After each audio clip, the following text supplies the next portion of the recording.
আপনারা শুনছেন হুমায়ুন আহমেদের লেখা উপন্যাস কে কথা কয়। আজ উপন্যাসের ৮ম পর্ব।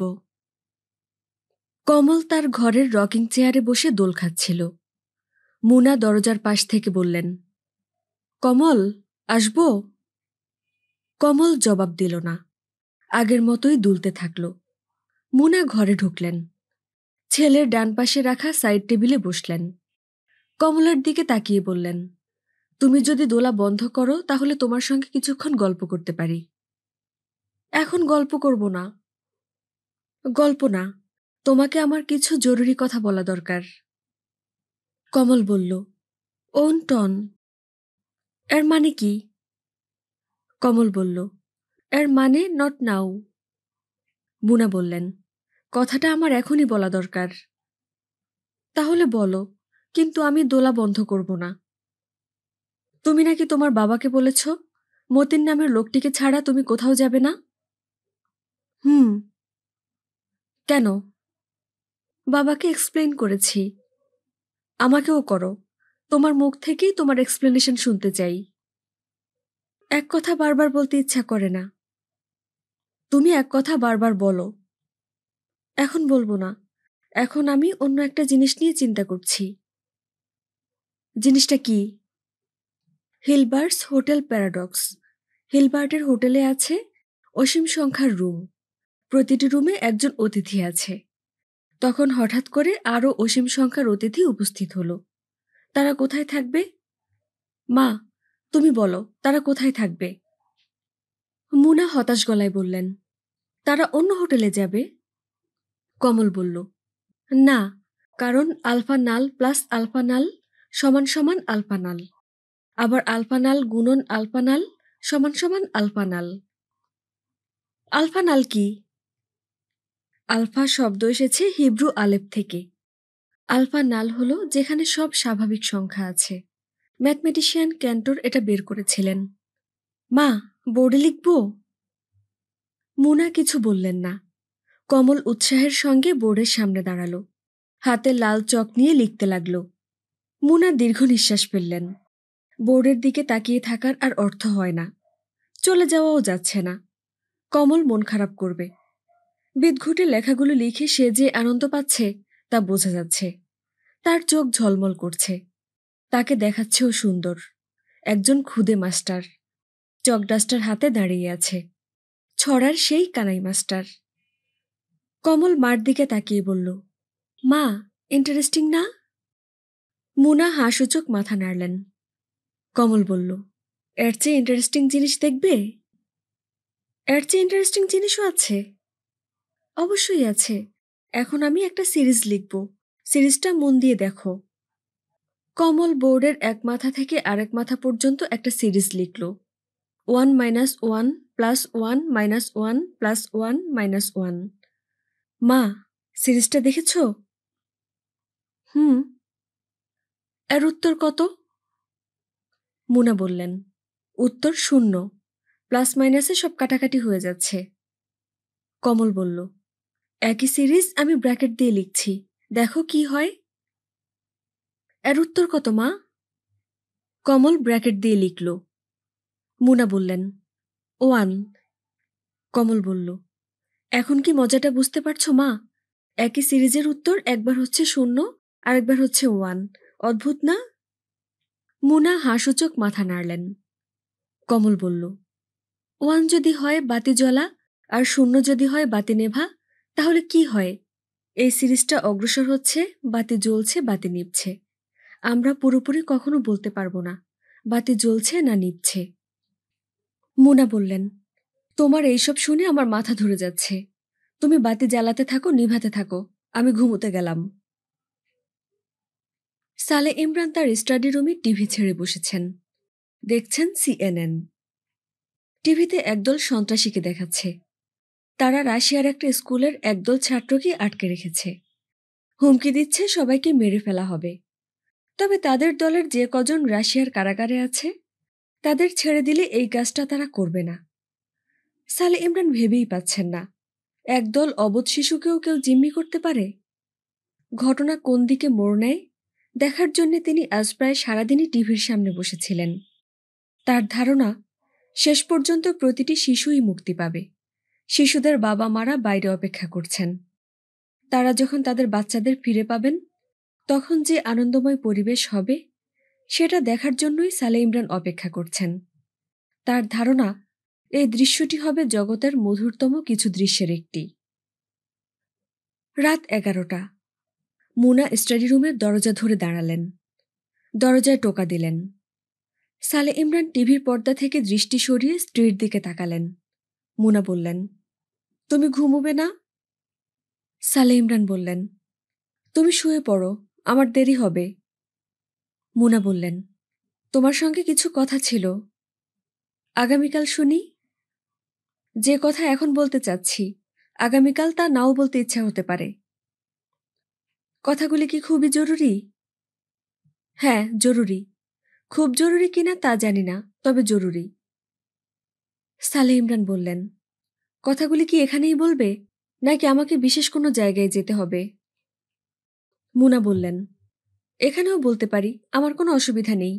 আমি প্রেমের কোনো সংলাপ বলবো না যে তোমাকে নিপবনে যেতে হবে। সালেহ ইমরান টিভি বন্ধ করলেন। মুনা এসে তার সামনে বসতে বসতে সহজ গলায় বললেন, এই বাড়িতে বাস করে আমি কোনো আনন্দ পাচ্ছি না। এই কথা তো আগেও কয়েকবার শুনেছি। এটাই তোমার জরুরি কথা? হ্যাঁ, এই বাড়িতে কোনো আনন্দ নেই। আমি যখন ছেলের কাছে যাই সে হিজিবিজি কথা বলে। আমি যখন তোমার কাছে আসি তুমি ঝিম ধরে থাকো। তোমার এই বাড়িটাতে মনে হয় সময় থেমে আছে। তোমার বাড়ি করছো কেন?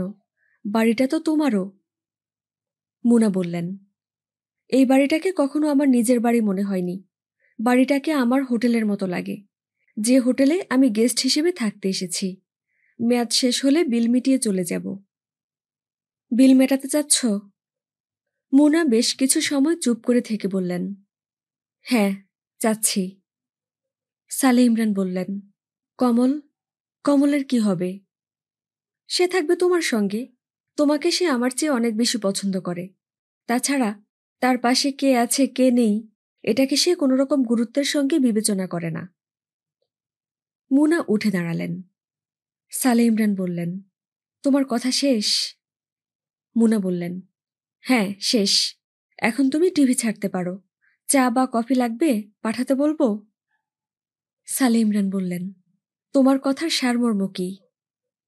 মুনা বললেন, সারমর্ম হলো আমি তোমার সঙ্গে বাস করব না। নিউ সালেহা ফার্মেসির ম্যানেজার হেদায়েতুল ইসলামের চাকরি আজ দুপুর 12টার সময় নট হয়েছে। শুধু যে নট হয়েছে তা না, হাবিবুর রহমান ফার্মেসির আরেক কর্মচারী শামসুকে বলেছেন, হারামজাদা ম্যানেজারটার গালে শক্ত করে একটা চড় দাও দেখি।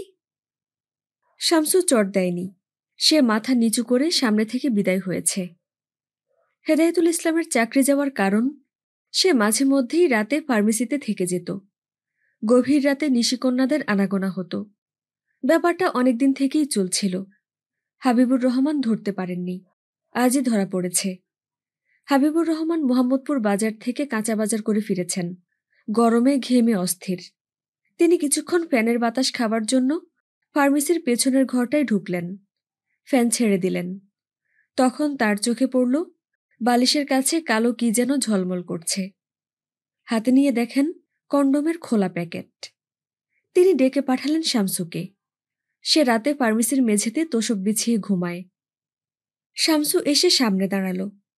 হাবিবুর রহমান ঠান্ডা গলায় বললেন, এই বস্তুটা আমি আমার বিছানার বালিশের কাছে পেয়েছি। বস্তুটা চেনো? হাতে নিয়ে দেখো।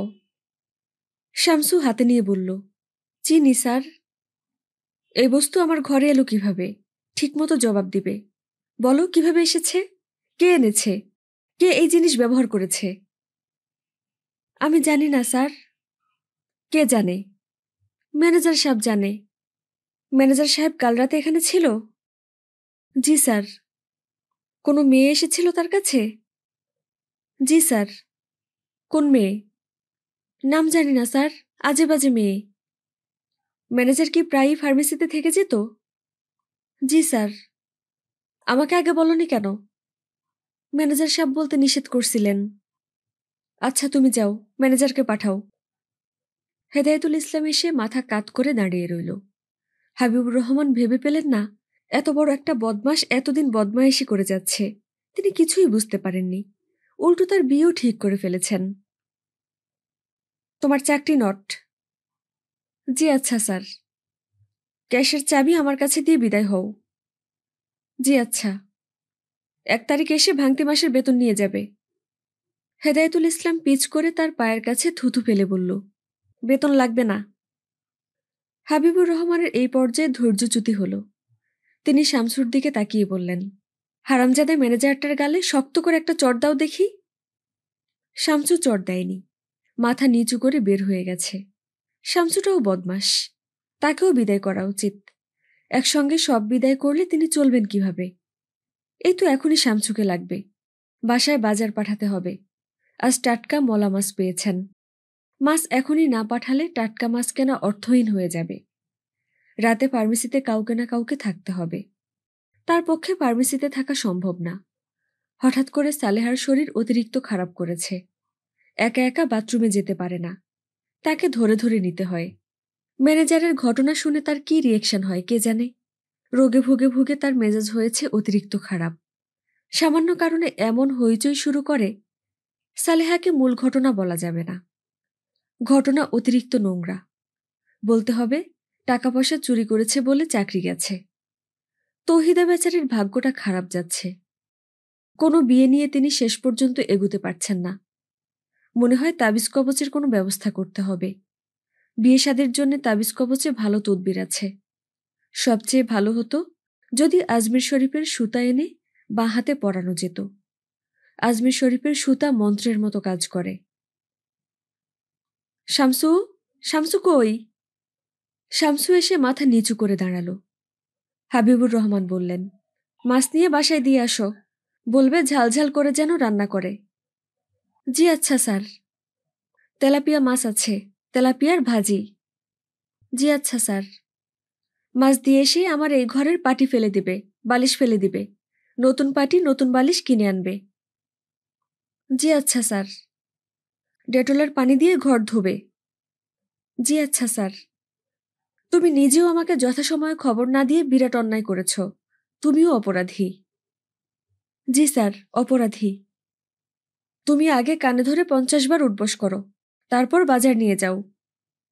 শামসু মনে হলো এই শাস্তিতে আনন্দিত। সে আগ্রহ নিয়ে উঠবস করছে।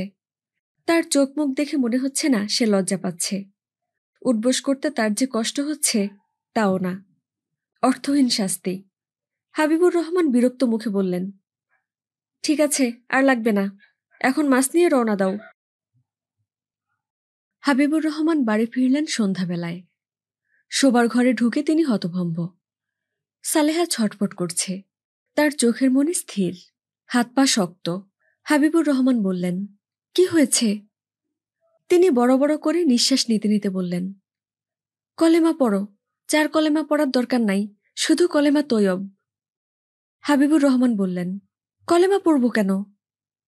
সালেহা বেগম বললেন, আমি মারা যাচ্ছি, এই জন্যে। হাবিবুর রহমান বললেন, আগে ডাক্তারের ব্যবস্থা করি, পরে কলেমা। সালেহা বেগম হাঁপাতে হাঁপাতে বললেন, আমার ডাক্তার লাগবে না, আজরাইল চলে এসেছে, আমি চোখের সামনে দেখছি, ওই তো দাঁড়ানো। সালেহা বেগমের দৃষ্টি একটি বিশেষ দিকে স্থির হয়ে গেল। হাবিবুর রহমান ভীত গলায় বললেন, বলো কি? লা ইলাহা ইল্লাল্লাহু মুহাম্মদুর রাসূলুল্লাহ। হইচই শুনে তৌহিদা ছুটে এসেছে। সেও হতভম্ব। সালেহা বললেন, তৌহিদা, তুই আমাকে সূরা ইয়াসিন পাঠ করে শোনা।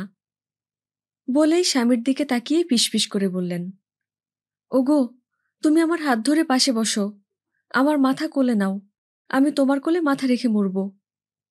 হাবিবুর রহমান স্ত্রীর মাথা কোলে নিলেন। তার চোখে পানি এসে গেল। তৌহিদা সূরা ইয়াসিন পাঠ করা শুরু করল না।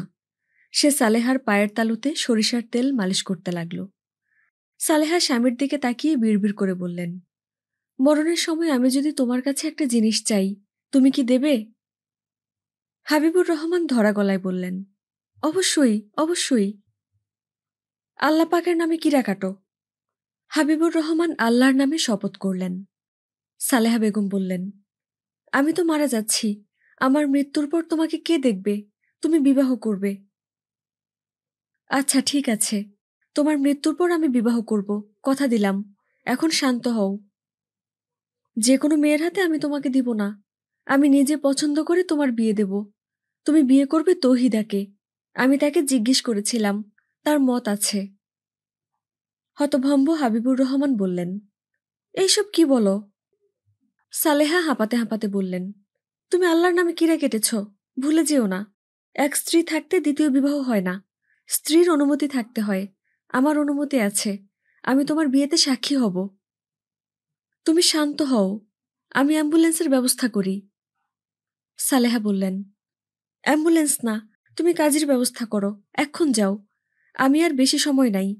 তোমার বিয়ে না দিয়ে আমি যদি মারা যাই, তাহলে তুমি কিন্তু সারা জীবনের জন্য দায়ী থাকবে। সালেহা বড় বড় করে শ্বাস নিতে নিতে কলেমা তৈয়বা পড়তে লাগলেন। হাবিবুর রহমান তৌহিদার দিকে তাকিয়ে হতাশ গলায় বললেন, কি করি রে তৌহিদা? তৌহিদা বলল, ভাইজান, বুবু যা বলছেন তাই করেন। ওনার পা ঠান্ডা হয়ে যাচ্ছে। হাবিবুর রহমান বললেন, তুই কি পাগল হয়ে গেলি? তোকে কেন বিয়ে করব? সালেহা বললেন, তাহলে থাক, বিয়ের দরকার নাই।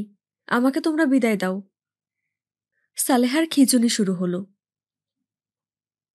রাত ৮টায় ৩,০০,০০০ টাকা দেনমোহরে হাবিবুর রহমানের সঙ্গে তৌহিদার বিয়ে হয়ে গেল। বিয়ের পরপর সালেহার শ্বাস টানা স্বাভাবিক হয়ে গেল। তিনি বিছানায় উঠে বসতে বসতে বললেন, তৌহিদা, আমাকে কড়া করে ১ কাপ চা দাও। তৌহিদা চা আনতে উঠে গেল। সালেহা স্বামীর দিকে তাকিয়ে বললেন, বিয়ে হয়ে গেছে বলে একসঙ্গে ঘুমানো শুরু করবে না। একসঙ্গে থাকা শুরু করবে আমার মৃত্যুর পর, তার আগে না। তৌহিদাকে বলে দিবে, তোমাকে আগে যেমন ভাইজান ডাকত, এখনো যেন ভাইজান ডাকে। হাবিবুর রহমান বিড়বিড় করে বললেন, তোমার শরীরের অবস্থা কি? সালেহা বললেন, ভালো। মাছ দিয়ে মাসকালাইয়ের ডাল খেতে ইচ্ছা করছে। তুমি মাসকালাইয়ের ডাল নিয়ে আসো। খোসা সহটা আনবে। টাকি মাছ আনবে, অন্য মাছ না। হাবিবুর রহমান বললেন, তুমি এটা কি করলে? সালেহা বললেন, যা করেছি ঠিক করেছি। তুমি আমার ছাগল ভাইটাকে টেলিফোন করে বিয়ের খবর দাও। দরকার কি? সালেহা বললেন, দরকার আছে। যা করতে বলছি করো। ঠিক আছে, তোমাকে ফোন করতে হবে না, আমিই করব। লাইন ধরে দাও। এখনই টেলিফোন করতে হবে না। তোমার শরীর ভালো না, তুমি রেস্ট নাও। কে বলেছে আমার শরীর ভালো না? আমার শরীর ঠিকই আছে। কই, টেলিফোন ধরে দাও।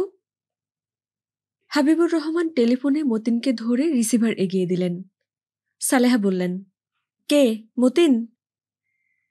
মতিন বলল, কেমন আছো বুবু? অনেকদিন পর তোমার গলা শুনলাম। তোমার গলা শুনে মনে হচ্ছে ভালো আছো। ভালো আছি। দুলাভাই কেমন আছেন? সেও ভালো আছে। সে আরেকটা বিয়ে করেছে। বলো কি? কবে? এই তো কিছুক্ষণ আগে তৌহিদাকে বিয়ে করেছে। তোমার কথার আগামাথা পাচ্ছি না বুবু। দুলাভাই তৌহিদাকে কেন বিয়ে করবে? তুই বিয়ে করবি না বলে তোর দুলাভাইও করবে না, এটা কেমন কথা? বিয়ে কি সত্যি হয়েছে? হ্যাঁ হয়েছে। এক কথা কতবার বলবো? দুলাভাই এখন আছেন কোথায়? এখানেই আছে। তৌহিদাও আছে। তোর দুলাভাইয়ের সঙ্গে কথা বলবি? এখন বলবো না, পরে বলবো। ঘটনাটা আগে হজম করে নেই। সালেহা তৃপ্তি তৃপ্তি গলায় বললেন, যা হজম কর। এমনিতে হজম না হলে হজমি বড়ি খা। সালেহা আরাম করে চা খেলেন। অনেকদিন পর নিজেই মাসকালাই দিয়ে টাকি মাছ রান্না করলেন। রাতে ঘুমোতে যাবার আগে আগে বললেন, অনেকদিন একসঙ্গে ছবি দেখা হয় না। ভিসিআরে একটা ছবি ছাড়ো তো। পাহেলি নামের একটা ছবি আনা আছে, ওইটা ছাড়ো। তহিদাকে ডাকো, সেও দেখুক। দুই পাশে দুই বউ নিয়ে ছবি দেখার আলাদা মজা। তৌহিদা ছবি দেখতে রাজি হল না।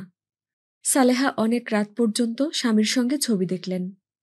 ছবিতে এক মেয়ের স্বামী বিয়ের পরপর বিদেশে চলে যায়। তখন একটা ভূত স্বামীর বেশ ধরে মেয়েটির সঙ্গে বাস করতে আসে। তাদের একটা বাচ্চাও হয়। ছবি দেখতে দেখতে সালেহা বললেন, ভূত স্বামীর ছায়া পড়ছে না, দেখো ভালো করে। সবার ছায়া পড়ে, ভূতটার পড়ে না। হাবিবুর রহমান চিন্তিত গলায় বললেন, তোমার শরীর তো মনে হয় ঠিক হয়ে গেছে। সালেহা বললেন, তাতে কি তোমার কোনো সমস্যা? হাবিবুর রহমান বললেন, সমস্যা হবে কেন? ছবি শেষ করে সালেহা মুখ ভর্তি পান নিয়ে ঘুমোতে গেলেন। স্বামীর দিকে তাকিয়ে বললেন, আজ শরীরটা বেশ ভালো লাগছে। তোমার বিশেষ কিছু লাগলে বলো। লাগবে কিছু? হাবিবুর রহমান না সূচক মাথা নাড়লেন। সালেহা আরাম করে ঘুমালেন। এমনিতে রাতে কয়েকবার তার ঘুম ভাঙে। পানি খান। মাথার তালু গরম হয়ে যায়। তালুতে ভেজা ন্যাকড়া দিতে হয়।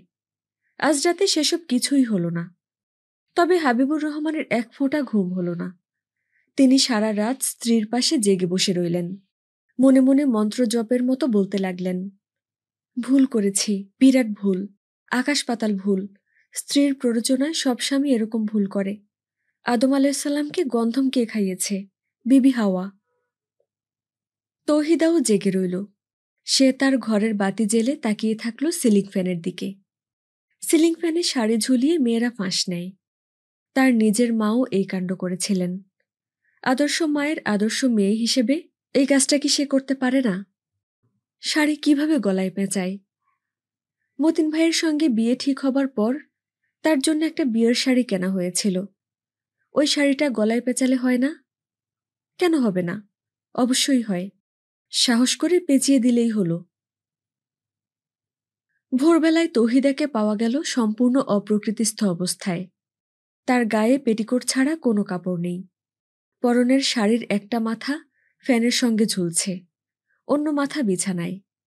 তৌহিদা খাটে হেলান দিয়ে বসে আছে। তৌহিদা অনেক বেলা পর্যন্ত ঘরে বসে আছে কেন, এটা দেখতে গিয়ে তাকে এই অবস্থায় পাওয়া গেল। তৌহিদা সালেহাকে দেখে খুবই স্বাভাবিক গলায় বলল, বুবু, পান খাবো, আমাকে জর্দা দিয়ে একটা পান দেন। সালেহা ভীত গলায় বললেন, তোর কি হয়েছে? তৌহিদা বলল, আমার কিছু হয় নাই, বুবু, একটা পান দেন। তুই ন্যাংটা হয়ে বসে আছিস কি জন্যে? তৌহিদা বলল, পান খেয়ে গোসল করব, তারপর নতুন শাড়ি পরব। তোর কি জ্বর? দেখি কপালটা। তৌহিদা কঠিন গলায় বলল, খবরদার, আমার গায়ে হাত দিবা না। স্বামী ছাড়া কেউ আমার গায়ে হাত দিবে না। বুবু, পান কই? খালি মুখে কতক্ষণ বসে থাকব? ঘরে পান ছিল না। হাবিবুর রহমান পান নিয়ে এলেন। তৌহিদা মুখে পান নিয়ে আরাম করে চিবোচ্ছে। পানের পিক ফেলছে। তার আচার আচরণে স্পষ্ট কোনো অস্বাভাবিকতা নেই। শাড়ি পরতে কিছুতেই রাজি হচ্ছিল না। তবে সালেহা তাকে ভুলিয়ে ভালিয়ে হাবিবুর রহমানের একটা পাঞ্জাবি পরিয়ে দিয়েছেন। হাবিবুর রহমান খুবই ভয় পেয়েছেন। তিনি ঘরে ঢুকছেন না, দরজার ওপাশে দাঁড়িয়ে আছেন। তিনি সেখান থেকেই বললেন, তৌহিদা, তোর কি রাতে ঘুম হয় নাই? তৌহিদা বলল, জি না ভাইজান। ফ্যানে শাড়ি ঝুলিয়েছিস কি জন্যে? সেটা তোমাকে বলবো না ভাইজান, বললে তুমি রাগ করবে। আচ্ছা থাক, বলার দরকার নাই। ভাইজান, আমি দেশের বাড়িতে যাব, আমাকে দেশের বাড়িতে রেখে আসো। দেশের বাড়িতে তো তোর কেউ নাই। না থাকুক, আমি যাব, আমাকে ট্রেনে তুলে দিলেই আমি যেতে পারবো। আচ্ছা ঠিক আছে, তোকে ঘুমের ওষুধ দিব, ঘুমের ওষুধ খেয়ে আরাম করে ঘুমা। ঘুম ভাঙলে তোকে দেশের বাড়িতে নিয়ে যাব। একটা নতুন সুটকেস কিনে দিও ভাইজান, আগের সুটকেসটার তালা ভাঙা। আচ্ছা, নতুন সুটকেস কিনে দেব। ভাইজান, এখন কিনে দাও। হাবিবুর রহমান হতাশ চোখে সালেহার দিকে তাকালেন। তিনি বুঝতে পারছেন তার সামনে মহাবিপদ। হাবিবুর রহমান তৌহিদাকে নিয়ে ডাক্তারের কাছে এসেছেন। ডাক্তারের নাম সালাউদ্দিন চৌধুরী। তিনি বসেন গ্রিন রোডে। চেম্বারের সামনে বিরাট সাইনবোর্ড। ডাক্তার সালাউদ্দিন চৌধুরী, সহযোগী অধ্যাপক, মনোরোগ ও মাদকাসক্তি চিকিৎসা বিশেষজ্ঞ, সাইকিয়াট্রিস্ট ও সাইকোথেরাপিস্ট, জাতীয় মানসিক স্বাস্থ্য ইনস্টিটিউট, শেরেবাংলা নগর, ঢাকা। রোগী দেখিবার সময় বিকাল ৫টা থেকে রাত ৯টা। শুক্রবার বন্ধ। তৌহিদা জড়সড় হয়ে বসে আছে। তার পরনে হালকা সবুজ রঙের শাড়ি। নতুন বউদের মতো সে বিরাট ঘোমটা দিয়েছে। ঘোমটার ভেতর থেকে তার মুখ দেখা যাচ্ছে না। মাঝে মাঝে কপালের খানিকটা চোখে পড়ছে। সে একেবারেই নড়াচড়া করছে না। তৌহিদার পাশে হাবিবুর রহমান বসেছেন। তার কপাল ঘামছে। তিনি কেন জানি ভয়ে অস্থির হয়ে আছেন। ডাক্তারের এই ঝামেলা শেষ হলে বাঁচেন এমন অবস্থা। ডাক্তার এবং উকিলের কাছে কিছু লুকানো যায় না। তাদেরকে সব সত্যি কথা বলতে হয়। হাবিবুর রহমান বুঝতে পারছেন না সব সত্যি কথা তিনি বলতে পারবেন কিনা। ডাক্তার সাহেবকে দেখে মনে হচ্ছে মানুষটা কঠিন প্রকৃতির। রোগীদের সঙ্গে ধমক দিয়ে কথা বলতে পছন্দ করেন। ভদ্রলোক সারাক্ষণই বিরক্তিতে ভুরু কুঁচকে রেখেছেন। ডাক্তার তৌহিদার দিকে সামান্য ঝুঁকে এসে বললেন, নাম কি? তৌহিদা সঙ্গে সঙ্গে স্পষ্ট স্বরে বলল, বলবো না। কেন বলবেন না? নাম বলতে ভালো লাগে না। কি করতে ভালো লাগে? পান খেতে ভালো লাগে। এই বলেই সে হাবিবুর রহমানের দিকে মুখ ফিরিয়ে বলল, ভাইজান, জর্দা দিয়ে পান খাবো। হাবিবুর রহমান বিনীত ভঙ্গিতে ডাক্তারকে বললেন, স্যার, এর পান খাবার অভ্যাস ছিল না। অসুখের পর থেকে পান খায়। আর স্যার, এর নাম তৌহিদা, তৌহিদা খানম। তৌহিদা বলল, মতিন ভাই শুধু তৌ ডাকেন। ডাক্তার বললেন, মতিন ভাই কে? হাবিবুর রহমান বললেন, আমার শ্যালক।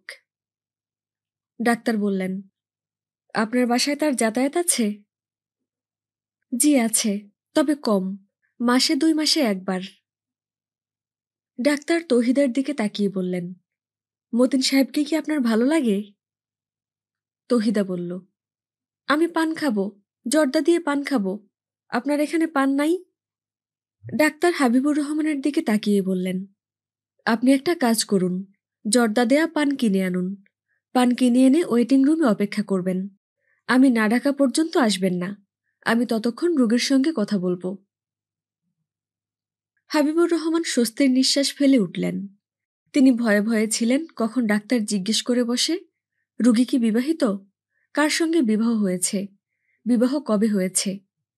যখন শুনবে হাবিবুর রহমানের সঙ্গেই বিয়ে হয়েছে, তখন হুট করে জিজ্ঞেস করবে, আপনার সঙ্গে কি আপনার স্ত্রীর যৌন মিলন হয়েছে?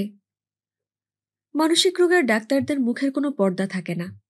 অশ্লীল কথা তারা হুটহাট করে জিজ্ঞেস করে। হাবিবুর রহমান 4টা জর্দা দেয়া পান কিনলেন। নিজে একটা মুখে দিলেন, বাকি 3টা পকেটে রাখলেন। 4টা সিগারেট কিনে একটা ধরালেন। তিনি আগে সিগারেট খেতেন না। সিগারেট খেলে টেনশন কমে, এই ভেবে সিগারেট ধরিয়েছিলেন। তার টেনশন কিছুমাত্র কমেনি। মাঝখান থেকে সিগারেটের অভ্যাস হয়ে গেছে। তৌহিদার মতো ভয়াবহ রোগী ঘরে থাকলে টেনশন কিভাবে কমে? তাকে দেখাশোনা করার তৃতীয় ব্যক্তি নেই। সালেহা পুরোপুরি শয্যাশায়ী। একটা ছোটা কাজের মেয়ে আছে। সকালে এসে হাঁড়ি বাসন মেজে ঘর ঝাড় দিয়ে চলে যায়। তাকে চোখে চোখে রাখতে হয়, কারণ এই মেয়ের অভ্যাস যাবার সময় শাড়ির কোচরে করে চাল ডাল নিয়ে যাওয়া।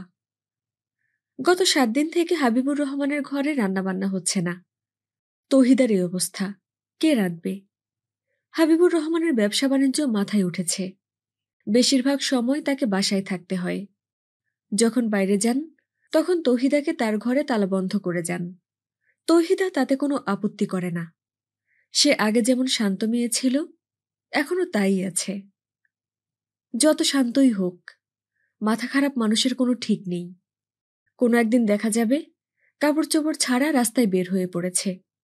রাস্তার মানুষজন মজা পাচ্ছে, ভ্যাক ভ্যাক করে হাসছে। হাবিবুর রহমান দ্বিতীয় সিগারেটটা ধরালেন। পকেট থেকে মোবাইল টেলিফোন বের করে মতিনের নাম্বার বের করে আবার চেষ্টা করলেন। রিং হলো না। গত 5 দিন ধরে তিনি মতিনের খোঁজ বের করার চেষ্টা করছেন। লাভ হচ্ছে না। একদিন তার বেঙ্গল মেসে গিয়ে দরজার নিচ দিয়ে চিরকুট ঢুকিয়ে দিয়ে এসেছেন। বিরাট বিপদে আছি, সাক্ষাতে কথা হবে, বাসায় এসো, জরুরি।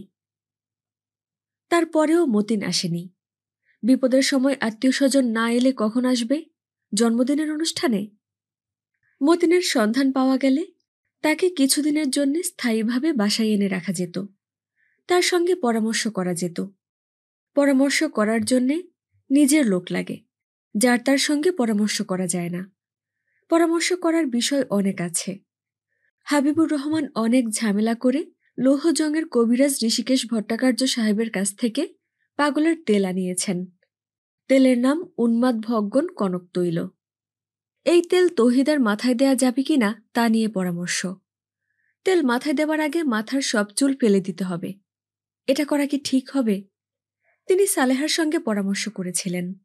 সালেহা বলেছেন, অসম্ভব। সালেহার পরামর্শ গ্রাহ্য না, কারণ মহাবিপদে নারীর পরামর্শ নিতে নাই। শাস্ত্রের কথা। কনক তেলের জন্য যাওয়া আসা বাদেই তাকে 1000 টাকা খরচ করতে হয়েছে। 1 ফাইল 500 টাকা। তিনি 2 ফাইল কিনেছেন। কবিরাজ সাহেব বলেছেন 1 ফাইল ওষুধেই কাজ হবে। তারপরেও তিনি 2 ফাইল কিনেছেন। যে কবিরাজ নিজ থেকেই 1 ফাইল ওষুধ নিতে বলে তার মধ্যে সততা আছে। অসৎ কবিরাজ হলে 3 ফাইল গছিয়ে দেবার চেষ্টা করত। হাবিবুর রহমান সিএনজি ট্যাক্সি ক্যাবে করে তৌহিদাকে নিয়ে ফিরছেন। তৌহিদা পান চিবুচ্ছে। সে মুখ থেকে ঘোমটা খানিকটা সরিয়েছে। তাকে উৎফুল্ল এবং আনন্দিত মনে হচ্ছে। ডাক্তার সাহেব ওষুধপত্র কিছু দেননি। তৌহিদাকে ক্লিনিকে ভর্তি করতে বলেছেন। ক্লিনিক মিরপুরে, নাম নিরাময়। ডাক্তার সাহেব নিজেই ক্লিনিক চালান। ক্লিনিকে 2 ধরনের কেবিন আছে, নর্মাল কেবিন এবং ডিলাক্স কেবিন। নর্মাল কেবিনের ভাড়া প্রতিদিন 500 টাকা, ডিলাক্স কেবিন 1000 টাকা। ডিলাক্স কেবিনে এসি আছে, রঙিন টিভি আছে। তৌহিদাকে কেবিনে ভর্তি করাবেন কিনা এটা নিয়েও মতিনের সঙ্গে পরামর্শ করা দরকার। সে গেছে কোথায়? মতিন কোথাও যায়নি, ঢাকাতেই আছে। দিন 10 হলো সে বাস করছে নিশুর সঙ্গে। বাড়িওয়ালার সেজো ছেলে নিশুকে খুবই বিরক্ত করছে। রাত বিরাতে এসে দরজা ধাক্কাচ্ছে। ছেলেটা নেশাখোর, গাঁজা ফেন্সিডিল নিয়ে আছে। তার বন্ধুবান্ধবরাও তার মতোই। বন্ধুবান্ধবরাও যন্ত্রণা করছে। পুলিশে খবর দেয়া হয়েছিল। পুলিশ এসেও ছিল। বাড়িওয়ালা পুলিশকে বলেছেন, নিশু মেয়েটা খারাপ। নানান ধরনের ছেলে তার কাছে আসে, রাতে থাকে। ভদ্রপাড়ায় থেকে ব্যবসা চালিয়ে যাচ্ছে। আমার ছেলে খারাপ এটা জানি। খারাপ যায় খারাপের কাছে। এখন বুঝেছেন ঘটনা? পুলিশ হয়তো ঘটনা বুঝেছে। তারা কিছুই করেনি। ঢাকা শহরে একা একটি অল্প বয়সী মেয়ের ফ্ল্যাট ভাড়া নিয়ে থাকা প্রায় অসম্ভব ব্যাপার। নিশু মেয়েদের কোনো হোস্টেলে চলে যেতে যাচ্ছে, তেমন কিছু পাচ্ছে না। পল্লবীতে নিশুর আপন মামা থাকেন। নিশু তার কাছেও গিয়েছিল। তিনি বলেছেন, 3 বেডের এক বাড়িতে থাকি, আমাদেরই থাকার জায়গা নাই, তুই কই থাকবি? নিশু বলেছে, আমি ড্রয়িং রুমে শুয়ে থাকব। নিশুর মামা বলেছেন, ড্রয়িং রুমে আমার অফিসের পিয়ন ঘুমায়, তুই তার সঙ্গে ঘুমাবি? নিশু বলেছে, হ্যাঁ। নিশুর মামা বিরক্ত হয়ে বলেছেন, তোর বাবা যেমন পাগল ছিল তুইও পাগল। তোর যা করা উচিত তা হলো বিয়ে করে ফেলা।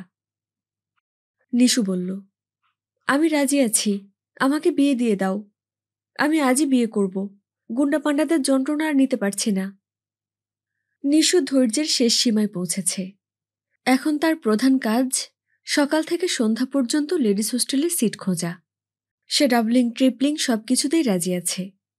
মেঝেতে শুয়ে থাকতেও তার আপত্তি নেই। সে মতিনকে আলটিমেটাম দিয়েছে, মতিন যদি সন্ধ্যার মধ্যে তার জন্য থাকার ব্যবস্থা না করতে পারে তাহলে ভয়ঙ্কর কিছু ঘটবে। বাড়িওয়ালার ছেলে রাতে এলে নিশু বটি দিয়ে তাকে খুন করবে। আলটিমেটাম নিয়ে মতিন কিছু ভাবছে সেরকম মনে হচ্ছে না। সে ভোরের স্বদেশ পত্রিকার সাহিত্য সম্পাদকের সামনে লাজুক লাজুক মুখ করে বসে আছে। আজহারুল্লাহ সাহেব রাগে ছটফট করছেন। মতিন তার রাগ কমার জন্য অপেক্ষা করছে। আজহারুল্লাহ সাহেবের রাগের কারণ বর্তমানকালের এক তরুণ কবির পাঠানো কবিতা। কবিতার নাম জনৈক রমণীর পায়ুপথ। তিনি কবিতা হাতে নিয়ে চিড়চিড় করছেন। এই নামে কবিতা হতে পারে? মতিন, তুমি বলো, এই নামে কবিতা হতে পারে? মতিন বলল, ইউরোপ আমেরিকার কিছু কবি এ ধরনের এক্সপেরিমেন্টাল কবিতা লিখেছেন। আজহারুল্লাহ বললেন, এক্সপেরিমেন্ট? এর নাম এক্সপেরিমেন্ট? পায়ুপথ নিয়ে এক্সপেরিমেন্ট? মতিন বলল, ঠিক এ ধরনের একটি কবিতা ইংরেজিতে আছে, Anas of a young lady. কবিতার মধ্যে রুচি ও অরুচির মিশ্রণ। লেডি হচ্ছে রুচির প্রতীক, এনাস অরুচির প্রতীক।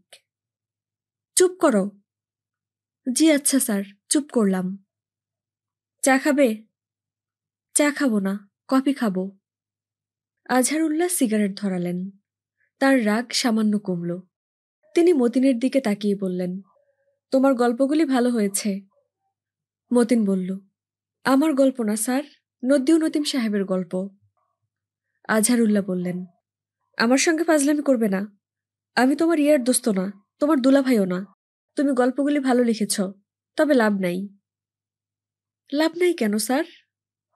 লাভ নাই কারণ বাঙালি মুসলমান লেখক জন্মে জাতসাপ হয়ে, মারা যায় হেলে সাপ হিসাবে। মতিন বলল, নদ্দিউ নতিব সাহেব মুসলমান, এটা ঠিক আছে, তবে উনি বাঙালি না, উজবেক। আমার কাছ থেকে থাপ্পড় খেতে চাও?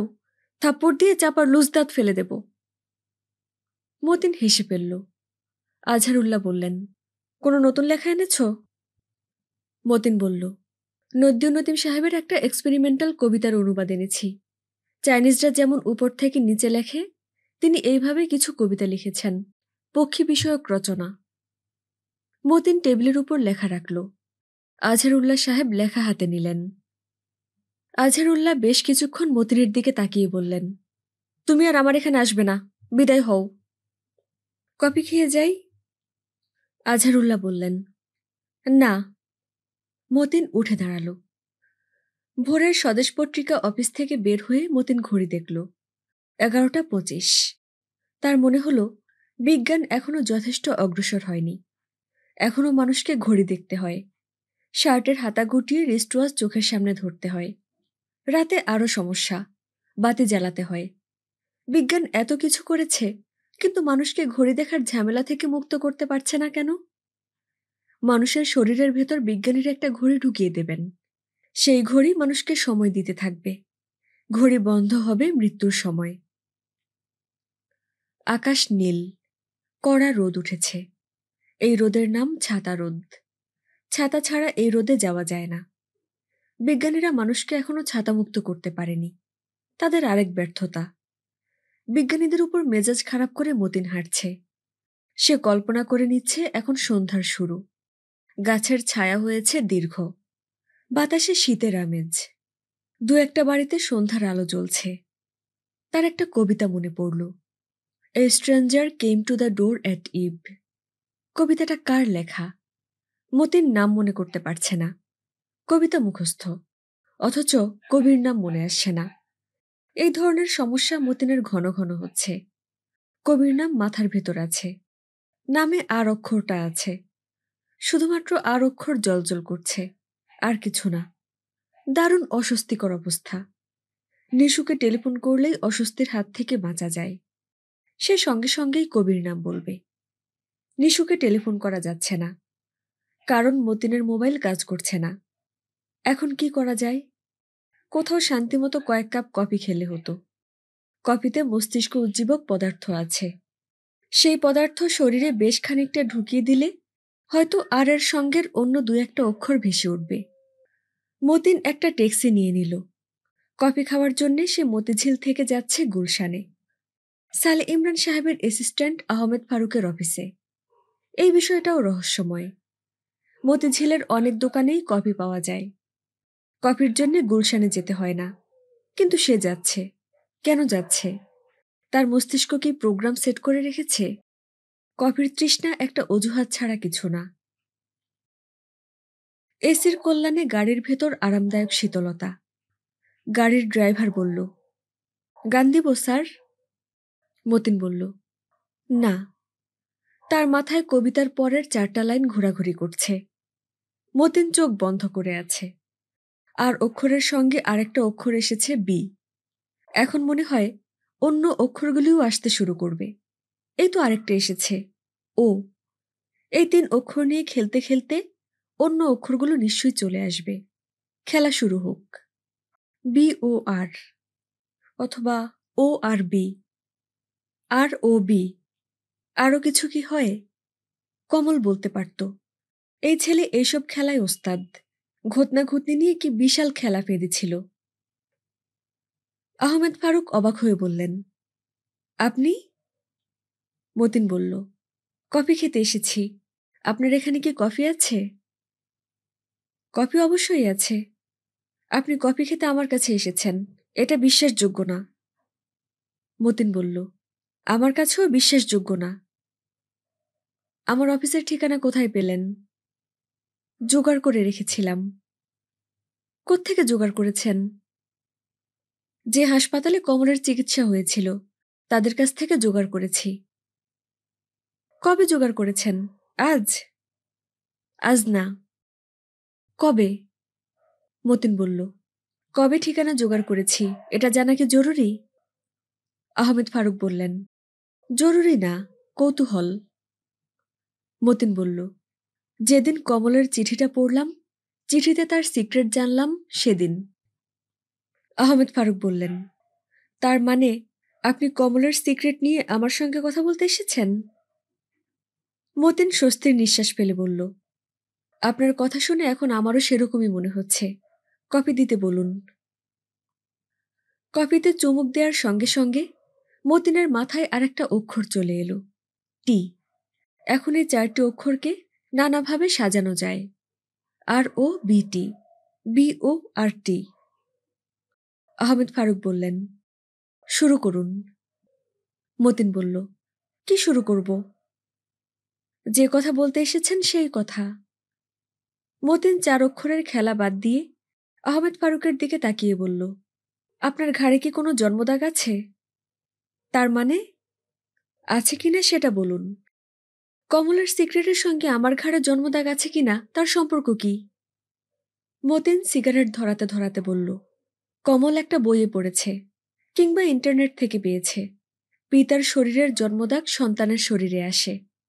আমার ধারণা সে তার নিজের ঘাড়ের এই দাগ নিয়ে চিন্তিত ছিল বলেই পড়াশোনাটা করেছে। তারপর সে তার বাবার ঘাড় পরীক্ষা করেছে, জন্মদাগ পায়নি। সে জন্মদাগটি দেখেছে অন্য একজনের ঘাড়ে। আহমেদ ফারুক ঠান্ডা গলায় বললেন, কমল কি আপনাকে জানিয়েছে সেই অন্য একজনটা কে? জানিয়েছে। জানিয়েছে বলেই আমি আপনার কাছে এসেছি। আমি কি আরেক কাপ কফি খেতে পারি? না, আপনি এক্ষণ বিদায় হবেন। মতিন উঠে দাঁড়াল। সে এই মুহূর্তে খুবই আনন্দিত। কবির পুরো নাম তার মাথায় চলে এসেছে। নিশুর সাহায্য লাগেনি। কবির নাম রবার্ট ফ্রস্ট। কবিতার নাম লাভ অ্যান্ড এ কোয়েশ্চন। ঘুম থেকে ওঠার পর থেকেই নিশুর মেজাজ খারাপ ছিল। সে বারান্দায় টাওয়েল শুকাতে দিতে এসে দেখে রাস্তার পাশের চায়ের দোকানের সামনে বাড়িওয়ালার ছেলে 2 বন্ধুকে নিয়ে বসে আছে। নিশুকে দেখে বাড়িওয়ালার ছেলে উঠে দাঁড়াল এবং চেঁচিয়ে বলল, ওই মাগি! তার 2 বন্ধুর হেসে গড়িয়ে পড়ার মতো অবস্থা হল। নিশু ঘরে ঢুকে গেল। তাকে এই যন্ত্রণা আর সহ্য করতে হবে না। মতিনকে বলা আছে, সে সন্ধ্যার মধ্যে একটা কিছু ব্যবস্থা করবেই। যদি কিছুই করতে না পারে, সে কোনো একটা হোস্টেলে গিয়ে উঠবে। নিশুর ইউনিভার্সিটিতে যাবার দরকার ছিল, সে গেল না। ইউনিভার্সিটিতে যেতে হলে 3 পদের সামনে দিয়ে যেতে হবে। তারা কুৎসিত কিছু কথা বলবে। রাস্তার লোকজনও সেই কথা শুনবে। কেউ কোনো প্রতিবাদ করবে না, বরং মজা পাবে। সোসাইটি বদলাচ্ছে, খারাপের দিকে বদলাচ্ছে। বর্তমান সোসাইটির মানুষ অন্যের দুর্দশা দেখে মজা পায়। সাহসী মানুষটা কি সব হারিয়ে যাচ্ছে? সকাল 11টায় নিশুর মন প্রচণ্ড ভালো হয়ে গেল। কমনওয়েলথ ফাউন্ডেশন থেকে চিঠি এসেছে কুরিয়ারে। চিঠির বক্তব্য, নিশুর হাউজিংয়ের ব্যবস্থা হয়েছে। সে ইচ্ছা করলে এখনই চলে আসতে পারে। নিশু যার আন্ডারে কাজ করবে সেই প্রফেসর সুন্দর একটি চিঠি দিয়েছেন। নিশু, প্রথম সেমিস্টার তুমি মিস করেছ, ভালোই করেছ। আমি পুরো 3 মাস ছিলাম হাসপাতালে। তুমি নিশ্চয়ই জানো না আমি ব্যাধিগ্রস্ত মানুষ। আমার রোগের ধরন এমন যে কিছুদিন পর পর আমাকে দীর্ঘদিনের জন্য হাসপাতালের বিছানায় শুয়ে থাকতে হয়। তবে আমার এই ব্যাধি উপকারী। আমি আমার প্রধান কাজগুলি হাসপাতালের বিছানায় শুয়ে শুয়ে করেছি। আমি তোমার জন্য অপেক্ষা করছি। তুমি আমাকে বাঙালি কবি জীবনানন্দ দাশের উপর যে প্রবন্ধটি লিখে পাঠিয়েছ তা পড়ে খুশি হয়েছি। আমি তোমার কাছ থেকে এই কবি সম্পর্কে আরও জানতে আগ্রহী। ভালো থেকো। ইতি ও হারা। অনেকদিন পর নিশুর সাজতে ইচ্ছা করল। মতিনকে চমকে দেবার ব্যবস্থা। সে সাজগোজ করে বসে থাকবে। মতিন দুপুরে খেতে আসবে। সে তাকে নিয়ে বাইরে কোনো রেস্টুরেন্টে খেতে যাবে। কোনো পার্লার থেকে চুল ঠিক করে আসলে কেমন হয়? নিশু তার জীবনে কোনো পার্লারে যায়নি। তার মাথার চুল কোঁকড়ানো। পার্লারের মেয়েরা সেই চুল সোজা করে দেবে, চোখে কাজল দিয়ে দেবে। নিশু বারান্দায় এসে উঁকি দিল। বদ তিনটাকে দেখা যাচ্ছে না। চায়ের দোকানের সামনের বেঞ্চটা ফাঁকা। নিশু ঘর তালা দিয়ে বের হলো। সে একটা শাড়িও কিনবে। সাজগোজের পর নতুন শাড়ি পরতে ইচ্ছা করে। নিশু বাড়ি ফিরল 1টার দিকে। মুগ্ধ হয়ে সে আয়নায় নিজের দিকে তাকিয়ে থাকল। মনে মনে কয়েকবার বলল, নিশু মেয়েটা এত সুন্দর, এতদিন এই সৌন্দর্য চোখে পড়ল না কেন? দরজায় টোকা পড়ছে। মতিন এসে পড়েছে। এখন নিশুর সামান্য লজ্জা লাগছে। মতিন কি ভাববে না তার জন্যই এত সাজগোজ? ভাবলে ভাবুক। নিশু দরজা খুলল। নিশুকে ধাক্কা দিয়ে সরিয়ে হুড়মুড় করে বাড়িওয়ালার ছেলে তার 2 বন্ধু নিয়ে ঢুকে পড়ল। বাড়িওয়ালার ছেলের হাতে খুর। সে হিসহিস করে বলল, শব্দ করলে মরছস, এক পোজ দিব, গলা শেষ। নিশু একদৃষ্টিতে খুরের দিকে তাকিয়ে আছে। পত্রিকায় এ জাতীয় ঘটনা সে অনেক পড়েছে। আজ তার জীবনে ঘটতে যাচ্ছে। বাড়িওয়ালার ছেলের বন্ধুরা দরজা জানালা বন্ধ করে ফেলেছে। ঘর এখন অন্ধকার। এই অন্ধকার কিছুক্ষণের মধ্যেই সয়ে যাবে। নিশু তাদের 3 জনের ঘামে ভেজা মুখ দেখতে পাবে। এরা কি মদ খেয়ে এসেছে? কি বিকট গন্ধই না আসছে। ওই মাগি, শাড়ি তুই নিজে খুলবি না আমরা টান দিয়া খুলব? নিশু শব্দ করতে পারছে না, নড়তে পারছে না। কে কি বলছে তাও তার কানে ঢুকছে না। তার দৃষ্টি স্থির হয়ে আছে খুরের ফলার দিকে। নিশুর জগৎ ছোট হয়ে আসছে। চারদিক থেকে জমাট অন্ধকার তাকে ঘিরে ধরেছে। একবার তার শুধু মনে হলো, মধ্য দুপুরে এত অন্ধকার কেন?